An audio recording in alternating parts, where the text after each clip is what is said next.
साथी सुनो हमारा भता केहू तो बता नहीं रहो मगर ये बिगड़ गेल के साथ जाके सुनो।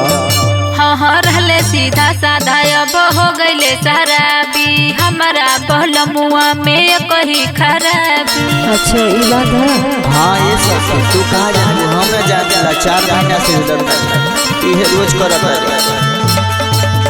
हाँ रहले सीधा साधा अब हो गईले शराबी हमारा बहलमुआ में कही खराबी। पता नहीं चलल कैसे फूट गयल हो मुहवा फूट गयल हो तपिया के मरही में बेला नवारतिया टूट गयल हो तराजा के मरही में बेला नवारतिया टूट गयल हो। का हो ढेर मार देले बारू का। हाँ ये सबसे ढेर मार देले बानी रतिया के रोटी बनावत रहनी घरवा के भीतर वो पता न कहां से पी के रतिया का आइलो हम का जान के कुकुरा दरवा जब पीटता आ जाए के वही बेलनवा से मरनी बेलनवा टूट गया हमरे रजऊ को बहुत फूट गया करे जब फाट जाता है ऐसा कैसे तुमने दिखाई ना देले का। अरे साथी दिखाई देलो कैसे कैले होती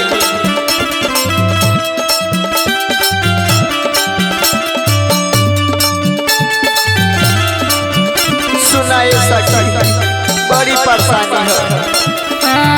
बिना रे बेलनवा कोई से रोटिया बेलाई सखी रोता वे ननका बोला कोई से मनाई सखी। ये अपने बापावे के सवाल रहेला अब इहो न मानत इहो चिल्लाता। बिना रे बेलनवा कोई से रोटिया बेलाई सखी रोता वे ननका बोला कोई से मनाई सखी।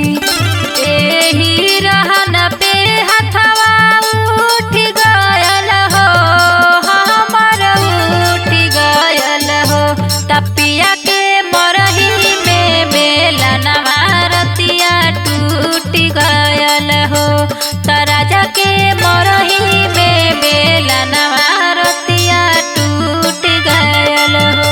बड़ा रुआई आवत है सखी उनके देखने के बाद करे जवाब फाट जाता तोर किस्मत फूटी गई है।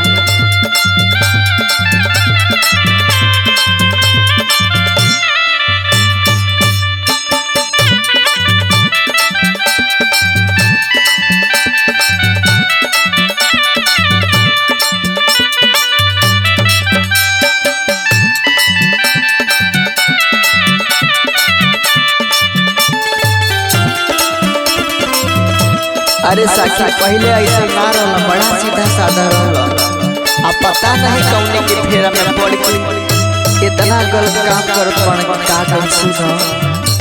हो गईले शराबी सैया धैल ऐसन लत हो ना जान कौन इनकर मरले बाटे मत हो।